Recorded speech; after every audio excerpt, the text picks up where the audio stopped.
Welcome to the AmericanaMusic.com podcast with your host, Sarah Popejoy. Today on AmericanaMusic.com podcast, we welcome Berklee College graduate and singer-songwriter Sam Robbins. His songs evoke the storytelling styles of James Taylor and Mary Chapin Carpenter by drawing you in while being accompanied by his old, worn-out Martin guitar. He shared the stage with Jason Mraz and Liz Longley and has graced the stages of Kerrville and Falcon Ridge folk festivals. It is a delight to have you with us here today. Welcome, Sam. Thanks for having me. Sam, can you tell us a little bit about where you grew up, where you started out your journey? Yeah, I grew up in Portsmouth, New Hampshire, this sort of little coastal town. You know, my dad grew up there and my grandmother grew up there, and it's this fishing town that it's since become kind of like a yacht fishing town, but it's a place with a lot going on. There were a lot of different genres of music in this little town. It's funny, there's this theater, that's where I did the Jason Mraz show, this theater called the Music Hall. It's like a 1,000-seat theater in the downtown, and Prescott Park is that they have John Prine would play there, Sierra Hull played there. I saw this amazing bluegrass band. I used to ride my bike there. I saw Martin Sexton there when I was a kid and just blew my mind, you know? Yeah. It was an interesting place to grow up. Looking back on it now, that was kind of cool to be able to experience that musical stuff there. And like, you know, there was the bar bands playing all over the place and that kind of world. And also John Prine would play and also Jason Mraz would play. That's cool. It's funny. Neither of my parents are musicians. They don't do music really at all. I was in this punk band and my brother played bass. I liked that. I was a drummer. Loud, obnoxious punk bands. Who were some of your influences growing up? I remember I used to go hiking with my dad in the White Mountains of New Hampshire, and he had this box set of 70's singer-songwriter. And I remember I loved that box set so much, and it was such a great... Those songs, you know, I remember it was like, I'm going to Carolina in my mind. And like having Jim Croce, I remember, operator, won't you help me place this call? And those guys, there's something about that music that it's very like between the moods. It's not like it's like everything is dark and sad and everything is, and it's not like good day sunshine, you know what I mean? It's like they capture that and so much of the you know, the chord choices, it's, you know, she's around me now, I feel fine anytime she's around me now. Like the juxtaposition of that fine anytime. The dark chords with like the positive lyrics and, you know, so many of those songs. Operator. The chords are just so nice and lush and... I grew up with a lot of those songs around me as well. My parents loved James Taylor. It was funny because as kids, we got to where we couldn't stand James Taylor because he was played so much in our vehicle. But then as soon as we became adults, we loved James Taylor. It's interesting because his trajectory, too, he became a pop star. And not that it's bad, but it sort of changed a little bit. It turned into kind of a little bit of a different thing for a while. That stuff could get old if my parents were playing that all the time, or if it was on the radio all the time. I get to pick and choose whatever I'm listening to, you know, 40 years after it was a hit. So. Yeah.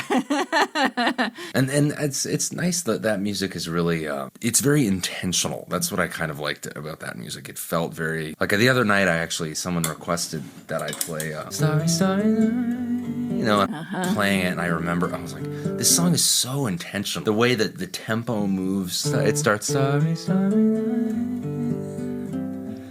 and then, now but it's supposed to be like I'm like, oh, that's so cool. Oh, that is cool. Yeah, I just really liked that a lot. And that music just captured that for me. Yeah, very cool. You went to Berklee College. Was it for songwriting? I went there as actually like a voice student. Pick an instrument. They call it your principal instrument. And so my principal instrument was voice, so I took lessons in that. But my major was songwriting, which looking back, I'm like, I cannot believe that's a real major at a real school. But it is. I was a songwriting major, and a lot to say about that. I had a lot of friends who went to Berklee, just songwriter friends in Nashville, because a lot of them gravitate to Nashville, too. Yeah, well, that was kind of definitely the path when I was there. You know, it was very much learn how to write songs in the real way, learn how to be a real songwriter, you know, write real songs like that Kenny Chesney would put on his album. Not that that's bad to do that, but that was definitely a thing. Yes, because I think My Tractor Sexy is a real song. Yeah, no, exactly. mean, it was interesting when I got to Nashville and I started writing, because I kind of tried to get into that world, and I did it for a little while, and it was not for me. Mm-hmm. And not that it's like below me or something. It's just, it's a specific skill set to do that. Yeah. I showed up to do one of the writes with this guy that was kind of like this big writer guy, and it was cool that I got it. And it was like a completely different universe of his mentality of where it was at. Not right or wrong or anything. He was looking for something only that he could sell to some. Mm-hmm. The entire reason we were there, and like if that wasn't happening, then there was no reason for us to be together, kind of. And a little bit disheartening to me, a little bit the level of industry. Like I knew it, but I didn't really realize. I remember somebody said to me, well, that's a nice idea, but I don't see a bunch of kids having fun to that. And I was like, interesting. Okay, so that's like where we're at. Yeah. I don't want to sound like pretentious about it, you know what I mean? I don't think you sound pretentious at all. I mean, it's just a totally different animal. I lived there for about 10 years, and I moved there wanting to be a songwriter and wanting to be a writer who wrote for other people, and then maybe I could put out a few albums. That was kind of the goal. But when I got there, it was more like, I don't know, I was listening to these people like Nancy Griffith and Lucinda Williams. Yeah. You are from Oklahoma. Yeah, you have that thing. There's like that. I don't know. There's something. I was just in Texas. There's that Texas, Oklahoma, like Arkansas thing. There's like a spirit in the music. Oh, yeah. Closer to me. Like there's this, you know, that song does that same thing. You know, that it was 16 years with hazel eyes and chestnut hair. She made, like, the way she doesn't go. Sorry, I'm getting nerdy with this, but. No, go ahead. I love it. It doesn't go, dance a little closer to me. Dance a little closer. She starts on the 3 chord. Dance a little closer to me. Oh. Like, it's so sweet. Dance a little closer now. Dance a little closer tonight. It's so much more like heartbreaking than dance a little closer.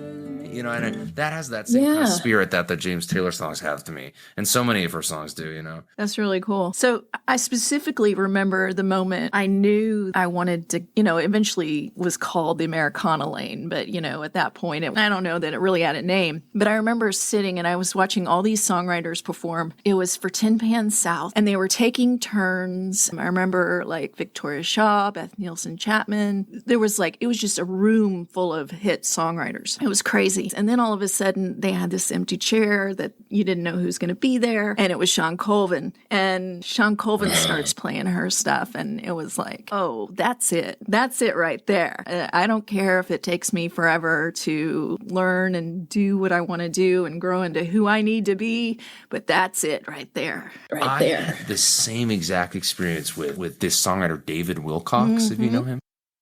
Yeah, I was so frustrated. I was so frustrated with trying to write. And the thing about Nashville that was tough is the meeting of the music and the commerce, kind of the blurring the lines so deeply that it's kind of almost more commerce a lot of the time, I found. I remember somebody told me, have you heard this guy, David Wilcox? You'd maybe like him. And so I just put him up on Spotify, and it was like, like the first song I heard, I was like, whatever that is. I'm opening for him next week, actually. But oh, you are? Yeah, I've written with him now, and it was kind of like meeting Yoda, you know what I mean? It was amazing to hang out with him, And I just was listening to his album yesterday, actually, and I listened to Sean Colvin and his album actually yesterday on my drive. That's wild. Yeah. It was that moment of like what the hell is that? I went home and I wrote like 3 songs, and it just was like, oh, cool. So that's cool. That's interesting. That you had such a direct sort of contrast there. That's interesting. Speaking of commerce, I saw that you were in The Voice for a brief stint. Well, I saw one video. I didn't get to see all the, videos with you in it. That's okay. There aren't that many. No, there aren't that many. I mean, I had my brief reality TV show stint. I was in college, and I did The Voice and American Idol. And it was weird, but it was great. I mean, it's a really cool experience doing that. But I realized, I was like, I don't really think that this is going to, like, I didn't go very far on either. I got to like the first round and then got kicked off. But I remember I was like, I don't think this is really going to like do what I want it to do. And I was in college, so I didn't really know what I wanted. I was still trying things out, and it was like, and I kind of wish I had gone into it with the mentality, this is just a fun experience. Of course, they tell you this is the biggest opportunity of a lifetime. They don't mention that it's like, they have 2 seasons per year, and 80, 100 people on the show per year. Also, it's not 2002 anymore. Media landscape is so different now. I remember I was there, and it just felt kind of like it didn't fit. I did If I could save time in a bottle. If anyone has an advice on a reality TV show, don't play a waltz in D minor or C sharp minor. Actually, is actually what I did. Don't do that. Don't do that. I did American Idol, and I played this song I had written that is Sean Colvin-y. It has no chorus. It's just kind of this like folky song that I play at every show. People really like this song, and I had just written it. I remember I did American Idol, and Katy Perry went, "Oh God, that put me to sleep." And then they just like kicked me out. Did she really say that? Oh yeah, it was terrible. But I mean, that one I had a little bit of a leveler head on of just kind of like, this is just sort of like an interesting experience, It's They're not even the same genres, really. I mean, what you do and Katy Perry does, you know what I mean? Like two different hemispheres.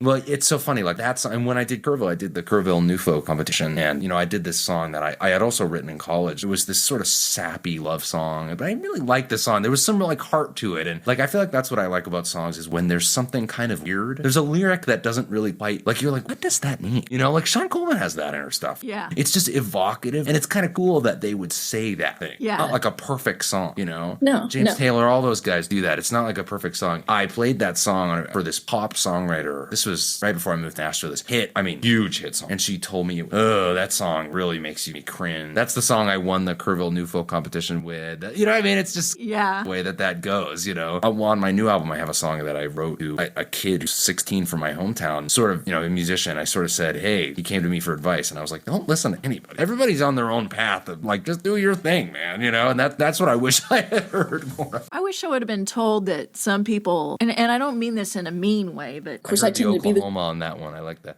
I don't mean this in a mean way.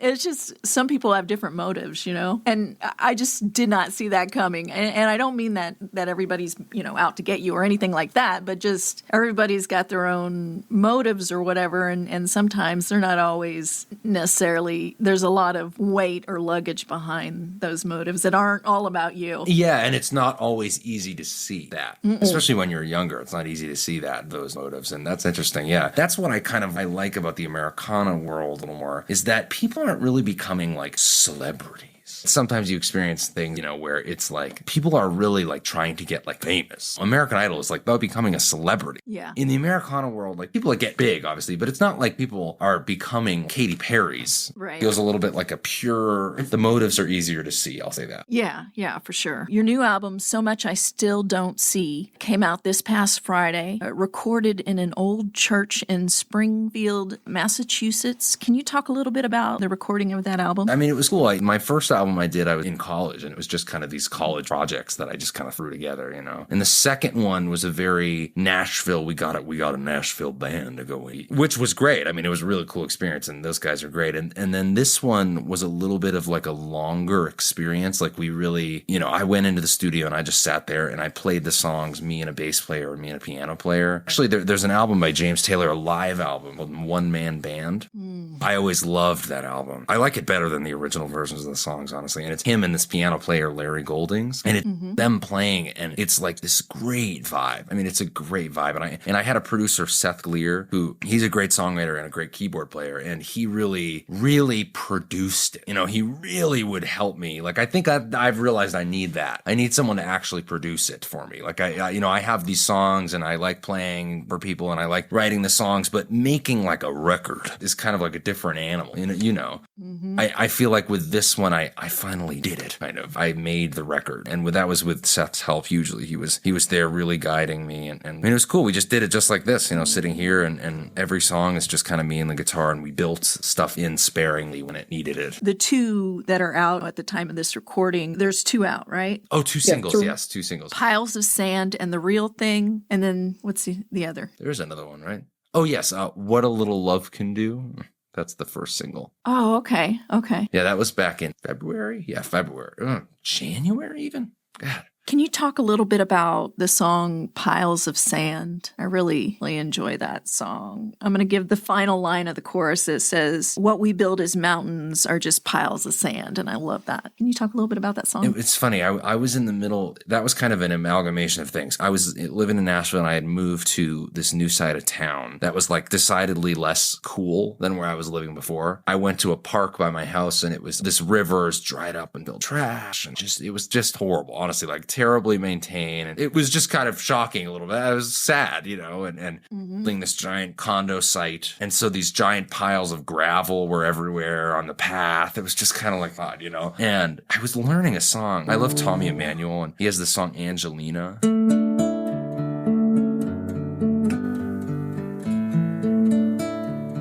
It's real, like, sparkly, And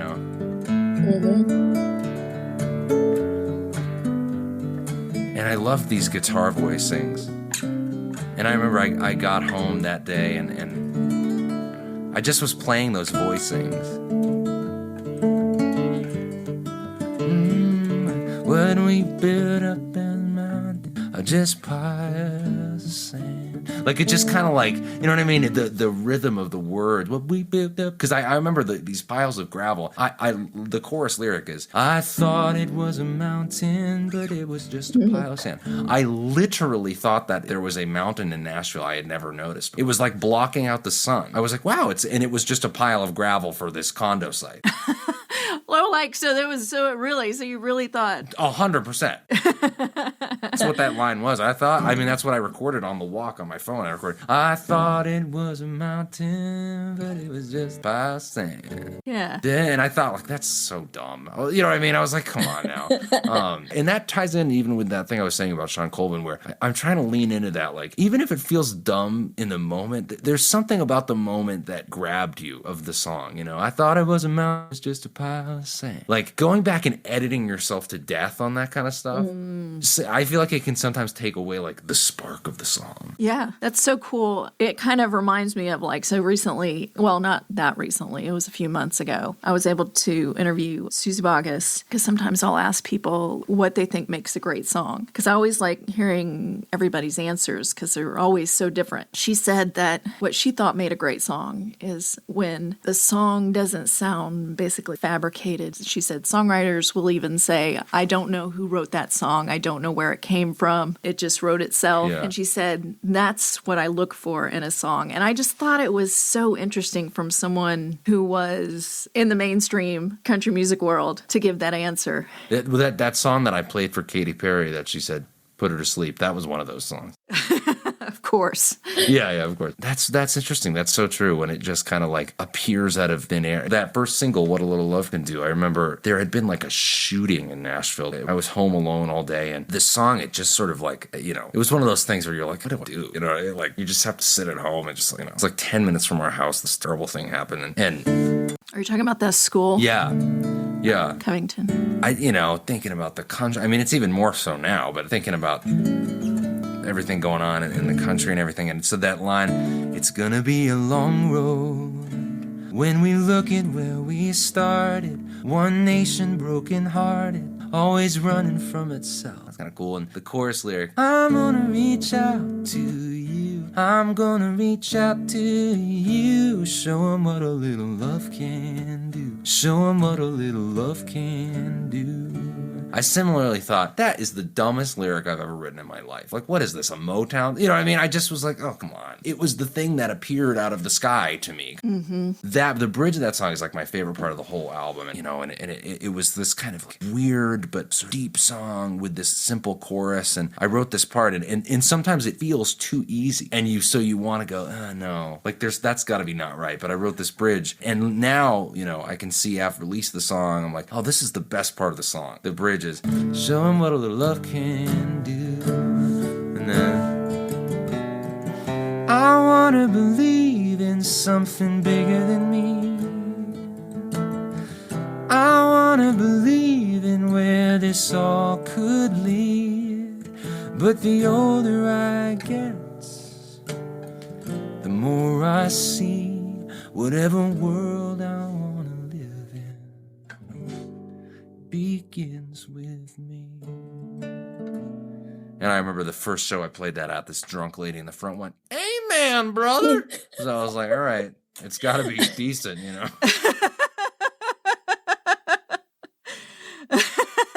Oh my gosh. Jeez. Maybe if I play in Oklahoma, they'll say that, Oh man, there's a lot of folk and blues fans out here, and yeah, I've never I've driven through once, but I've never played there. Cool thing, too, about Tulsa now, as opposed to when I was growing up, they've got the Woody Guthrie Cultural Center. Yeah. I didn't know it was there. Yeah, and then with a bunch of artifacts and stuff. Artifacts, I don't know what you call it. What do you call it? Memorabilia, whatever. His stuff. Feels a little, you're talking about like an Egyptian tomb or something. I know, right? I know. No, but then right next to it is the Bob Dylan Museum with all of the same family or whatever has all of his collection of stuff. Whoa. Yeah, it's right next door. They've also got Leon Russell's church studio. It was a studio that he used to have that they've got a little space with some of his stuff and gold records and stuff like that. I say they've got a huge collection. And then they've also got the recording studio they put a ton of money into to make a world-class recording studio. It's really cool. Jeez. Well, Tulsa has it going on. Your bio says that much of the songs on your new record, your new album, are inspired by James Taylor, Harry Chapin, and I'm going to say it. Croce. Jim Croce. Thank you. Can you talk a little bit more about their influence on this album? Yeah, I mean, I think like that one-man band, the James Taylor album that I love so much, especially Piles of Sand, that we put it first on the album because it's the most sort of representative of that sound. Mm-hmm. I just wanted something that was representative of what I sound like, kind of, you know what I mean, and what I like want to sound like. Not necessarily me with a band. I wanted it to be like a guy with a guitar and then some stuff kind of around it. And a lot of that's how their records are built. And you know, so much of it, Paul Simon in there too, like, you know, like I said, I tried to capture some of that spirit of riding the wave lyrically, like what we were just talking about, that they do so well, you know, like so much of that, like, ain't no doubt, what does this mean? Ain't no doubt in no one's mind that love's the finest thing around. Whisper something soft and kind. Hey, baby, the sky's on fire and I'm dying. Ain't I gonna Carolina in my mind? Like, what does that mean? Sky's on fire, I'm dying, ain't I? But it's so evocative. There's something about it that's so evocative, you know, and, you know, sail on, silver girl, sail on home.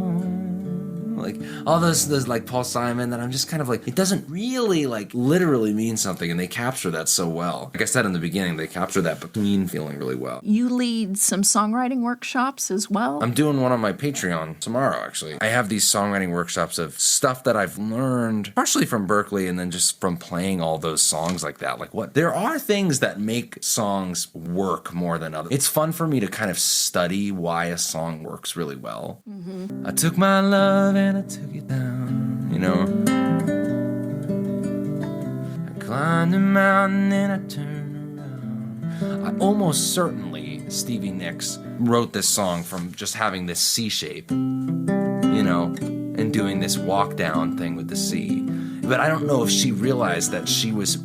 It's kind of a weird song to sing because the song is actually in the key of G. You don't hit the G chord until the chorus. So the whole time you're kind of unsettled. The listener is kind of unsettled. So when you get to that chorus, this is my thing. I talk about this a lot in the workshops. Is like, if you can kind of keep the listener on their toes. Took my love and I took it down. So when it gets to the, well, I'm afraid of changing. Because it's the first time that the listener has heard that home chord, the one chord. Oh, okay. You know what I mean? Like, I took my love and I took it down. So you're only hearing C and C shapes, but she's actually singing notes in the key of G. So subconsciously, your ear is kind of like, what am I listening to? And then you're finally home. Well, I'm afraid of change. You know, and a song on my new album I wrote specifically with this technique. The song I wrote for the 18-year-old kid, actually. I wrote it specifically with this technique. I wanted to write this song and I had the idea, but I said, I'm not going to hit the one chord until the end of the chorus. So I go, one day, people gonna talk about you. And people will clap. That's how I knew the song was working. In the middle of the song, because they haven't heard the one chord, people will go audibly in the audience. Oh, wow. You know, and so I go over that. Like, that's the kind of stuff I love going into. Saying, you know, ain't no mountain high, ain't no valley low, ain't no river wide enough. He never actually plays the one chord in that song, you know. to keep me from getting to you, babe. So it just keeps you anticipating, basically. Keeps you in the song and trying to figure out how to place those moments in your songs, like when to close them or not. When do you want to go? Then I'm gonna talk about. I love working with songs because it's an easy way. Like if your song is, for me, if I'm writing a song, I just wrote a song actually this week that it was boring. There was something boring me about it. And I think it was because I was, I was hitting that one chord too much. But if you keep the listener up, it keeps you up too. Figure out different ways to keep the song kind of engaging. That's just one of the offerings I have. That's really cool. Really, really cool. Yeah, it's been interesting. The song I wrote that I won the Kerrville Festival with was edited with that technique. Really? Oh, completely changed the song. It's a completely different song. That's cool. Oh, I'll have to try that one. Can you talk a little bit about the song The Real Thing? Yeah, The Real Thing is a cool song. I was driving away on my way home, and a lot of the album has to do with kind of nature. I looking at it now, there's kind of, I'm like, am I like a country boy? I didn't know that, I guess. But that song, I had just learned this Dolly Parton, Chet Atkins. Do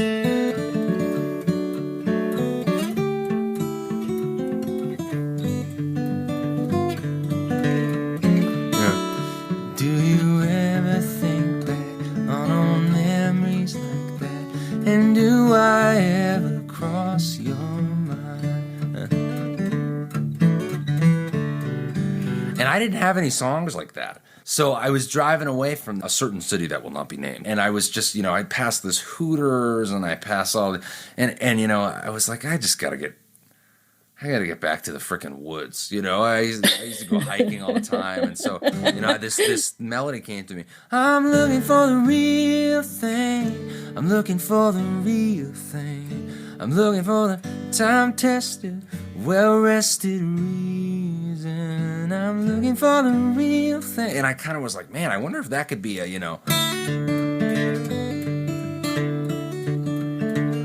like I wanted like a thumping song. I love Chet Atkins.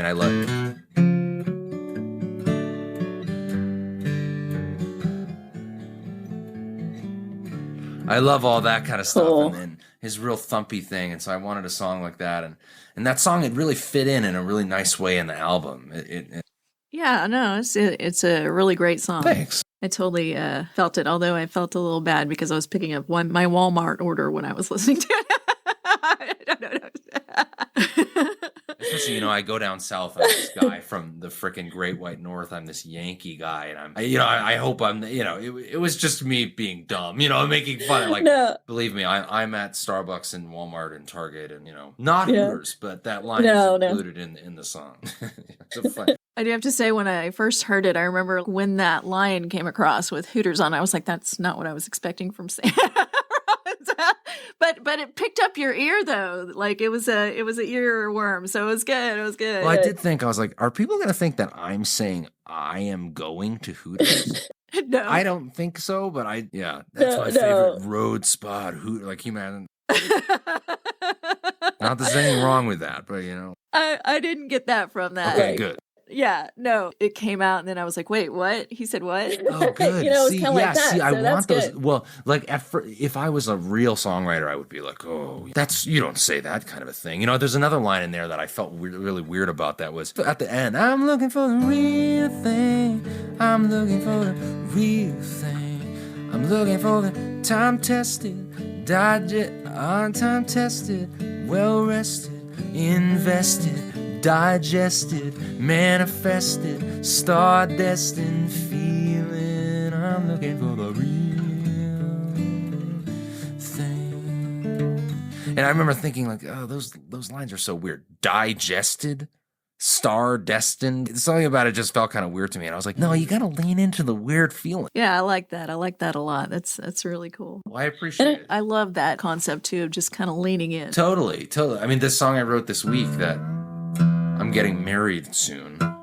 Ah, congratulations. Thank you. And I was just kind of writing this, sappy, lovey song. Sort of came to me. I was listening to Ben Folds.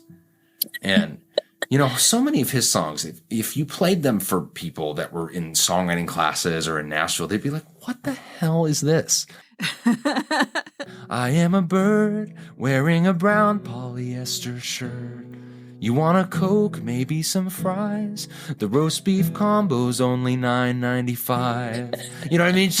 It's interesting that he would say that, and it catches your ear as the listener. And so I went and I tried to write a song that was just following that thread, you know, and the song turned out kind of cool, actually. It's like this weird, It's not done yet, but just trying to remember that thread of whatever caught your ear at the beginning. Doesn't mean that you shouldn't edit it, but for me, I'm trying to just not edit to death and take out that cool thing. Yeah, the inspiration of the song, the heart of it. Yeah, totally. Well, Sam, I want to thank you for joining us today. It has been an absolute pleasure interviewing you, and I want to encourage everybody to go out and check out your new album, So Much I Still Don't See. Thank you so much. Oh, I appreciate it. Thank you for having me. Here's a short clip from next week's interview with Gretchen Peters. Just a few miles outside of Manhattan. My father worked as a documentary producer and an author. He was a journalist, and he wrote at the time during the 60s when I was a little kid, he was writing about the civil rights movement almost exclusively. Although we lived in New York, you know, my father was going down to Mississippi and Alabama and other places in the South to cover what was going on, and he became close friends with Medgar Evers. And so it was kind of as though, in a way, it was kind of happening right in our backyard. We were as a little kid, very aware of what was happening in the South. And, you know, it was discussed at the dinner table every night. And we would see my dad's, you know, his pieces on CBS reports at night. We'd turn on the TV and watch the news. And, you know, something that my dad had produced would be on CBS. When Medgar was assassinated, it was like someone in our family had died almost. I mean, my father's reaction to it was he basically went down in the basement and didn't come back up for a couple of days. He was deeply, deeply affected by that. And I always look at Medgar Evers' assassination, which I think kind of gets really overlooked when people are talking about that period in the 60s, you know, Martin Luther King, both Robert and JFK. I think Medgar's assassination, it felt to me like it was the predecessor to all that. It was the first kind of seismic shock that happened in all of that. Because of my father's relationship with him, that was a really huge event in our family. The song Idlewild is basically a memory that I have of riding in the back seat to the airport to pick up my grandmother, who used to come kind of back and forth from New York and Florida. She would spend the winters in Florida with her sister. And Idlewild is the airport that was later renamed JFK Airport. The airport was JFK. And there's a line in the song that they'll name it after Kennedy, the one who died today. So the song takes place on the day that JFK is assassinated.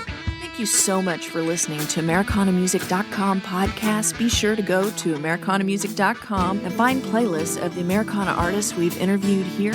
Also, be sure to follow us on your favorite podcast platform.